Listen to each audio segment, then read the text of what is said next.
থাকি 8:50 রাস্তার অবস্থা এই।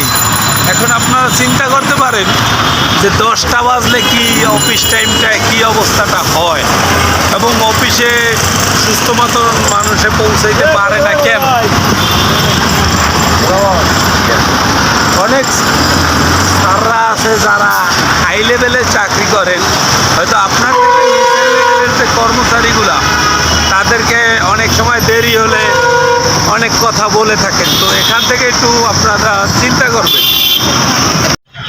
রামপুরা ঢাকার ভিতরে টলার হাতির ঝিলের ভিতরে একটু লেগে রামপুরা মিস করলাম, টলারটা পাইলাম না। টলারটা আমার সাইডে অনেক দূরে চলে গেছে।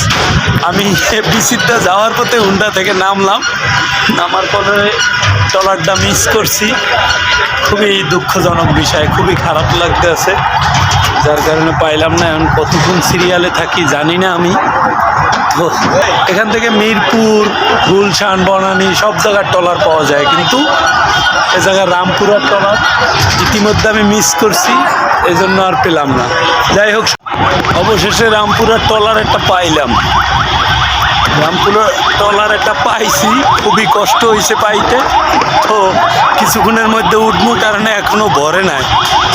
অবশ্যই ভরবে দ্রুত, কারণ অনেকে জামের কারণে ট্রলারগুলো ব্যবহার করে থাকেন, আর আমি সেটাই করলাম।